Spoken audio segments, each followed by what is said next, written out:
सिंदरी के सुरंगा में फिर एक घटना घटती है। इस बार महिलाओं को सड़क पे दौड़ा दौड़ा कर पीटा गया, उनकी साड़ियों को फाड़ा गया, उनके कान की बालियों को नोच कर छीन लिया गया, लेकिन न एफआईआर होता है न कार्रवाई होती है। महोदय, अगर सरकार संवेदनशील है, क्योंकि लॉ एंड ऑर्डर की बात करती है, ये सामाजिक न्याय की बात करती है, विधि कानून की बात करती है, तो भारतीय संविधान आर्टिकल 14 कानून के समय सबको बराबरी की बात करता है। एक डीएसपी घायल हुए, आपने लॉ एंड ऑर्डर को हाथ में लिया, डीआईजी आईजी ने मार्च किया, डीएसपी ने संज्ञान में लिया, डीसी घटनास्थल पर गई, लेकिन जब ग्रामीणों को पीटा जाता है, जब ग्रामीणों की जमीनों को जबरन लिया जाता है, कानून अपनी प्रतिक्रिया क्यों नहीं देता? अध्यक्ष महोदय, इसलिए मैं गंभीर मामला आपके संज्ञान में देना चाहता हूँ।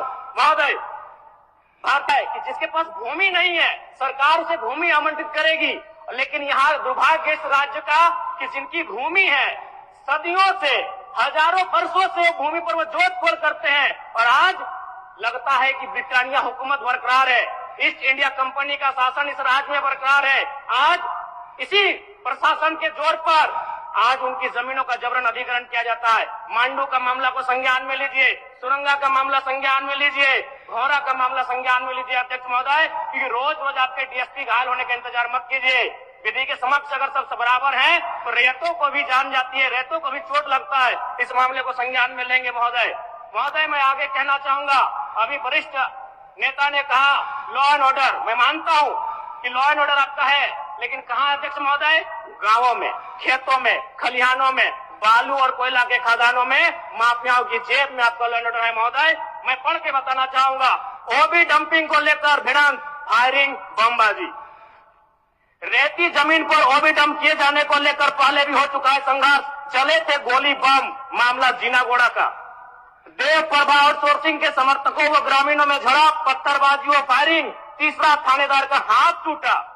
अचानक बमबाजी व फायरिंग से मची भगदड़, पुलिस की मौजूदगी में एक दूसरे पर पत्थर बरसाते लोग। मैंने कहा लॉ एंड ऑर्डर है अध्यक्ष महोदय, कहाँ? गांवों में, खेतों में, खलिहानों में, कोयला के खदानों में, माफियाओं की जेब में। अध्यक्ष महोदय, मामले को गंभीरता पूर्वक संज्ञान में लीजिए। अध्यक्ष महोदय, आज मैं महामहिम राज्यपाल महोदय के द्वारा प्रस्तुत अभिभाषण पे हो रहे वाद विवाद पर अपनी प्रतिक्रिया देने के लिए आया हूँ। महोदय, एक छोटी सी कहानी मैं बताना चाहूंगा। एक महिला थी, उसकी छोटी बच्ची जिसकी उम्र 5 वर्ष थी, वो अपनी माँ से आकर पूछती है कि माँ, छोटे भाई का मृत्यु कब होगा? तो माँ ने पूछा कि बेटी तुम ऐसा क्यों कह रही हो, अपने छोटे भाई को मरने के लिए क्यों कह रही हो? तो छोटी सी गुड़िया ने कहा कि माँ, बड़े भाई की जब मृत्यु हुई थी तो बहुत सारे लोग हमें खाना देने के लिए आए थे, हमारे घर में भोजन नहीं था, हमें कपड़े नहीं था, तो बहुत सारे लोग हमसे मिलने आए थे और हमें खाना देकर गए थे, और मैं चाहती हूँ कि छोटा भाई अगर मर जाएगा तो शायद बहुत सारे लोग आएंगे, हमें भोजन देंगे, हमें खाना देंगे, हमें कपड़े देंगे, क्योंकि हम 4-5 दिनों से भूखे।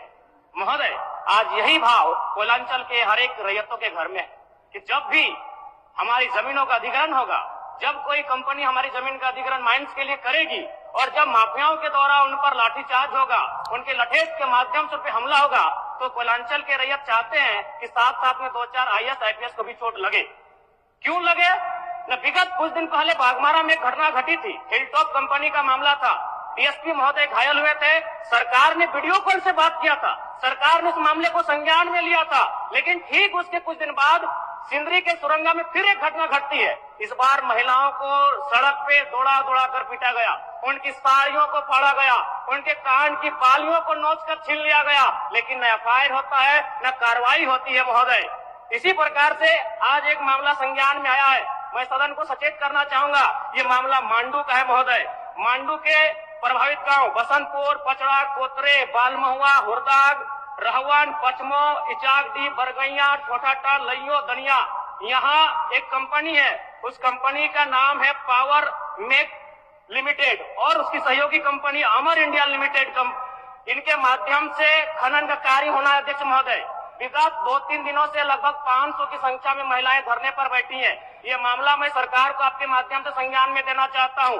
अगर सरकार संवेदनशील है, क्योंकि लॉ एंड ऑर्डर की बात करती है, ये सामाजिक न्याय की बात करती है, विधि कानून की बात करती है, तो भारतीय संविधान आर्टिकल 14 कानून के समझ सबको बराबरी की बात करता है। एक डीएसपी घायल हुए, आपने लॉ एंड ऑर्डर को हाथ में लिया, डीआईजी आईजी ने मार्च किया, डीएसपी ने संज्ञान में लिया, डीसी घटनास्थल पर गई, लेकिन जब ग्रामीणों को पीटा जाता है, जब ग्रामीणों की जमीनों को जबरन लिया जाता है, कानून अपनी प्रतिक्रिया क्यों नहीं देता अध्यक्ष महोदय? इसलिए मैं ये गंभीर मामला आपके संज्ञान में देना चाहता हूँ महोदय।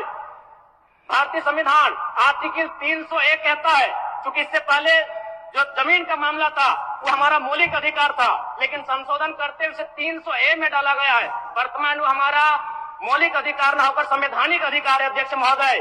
और वो क्लाउज कहता है कि जिसके पास भूमि नहीं है सरकार उसे भूमि आवंटित करेगी, लेकिन यहाँ दुर्भाग्य इस राज्य का कि जिनकी भूमि है सदियों से, हजारों वर्षों से भूमि पर वो जोत-खोड़ करते हैं, और आज लगता है कि ब्रिटानिया हुकूमत बरकरार है, ईस्ट इंडिया कंपनी का शासन इस राज्य में बरकरार है। आज इसी प्रशासन के जोर पर आज उनकी जमीनों का जबरन अधिग्रहण किया जाता है। मांडू का मामला को संज्ञान में लीजिए, सुरंगा का मामला संज्ञान में लीजिए, घोरा का मामला संज्ञान में लीजिए अध्यक्ष महोदय, क्योंकि रोज रोज आपके डीएसपी घायल होने का इंतजार मत कीजिए। विधि के समक्ष अगर सब बराबर हैं तो रेतों को भी जान जाती है, रेतों को भी चोट लगता है। इस मामले को संज्ञान में लेंगे महोदय। महोदय मैं आगे कहना चाहूंगा, अभी वरिष्ठ नेता ने कहा लॉ एंड ऑर्डर, मैं मानता हूं कि लॉ एंड ऑर्डर आपका है, लेकिन कहां अध्यक्ष महोदय? गांवों में, खेतों में, खलिहानों में, बालू और कोयला के खदानों में, माफियाओं की जेब में आपका लॉ एंड ऑर्डर है महोदय। मैं पढ़ के बताना चाहूंगा, ओबी डंपिंग को लेकर भिड़ंत, फायरिंग, बमबाजी। रेती जमीन पर ओबी डंप किए जाने को लेकर पहले भी हो चुका है संघर्ष, चले थे गोली बम, मामला जीनागोड़ा का।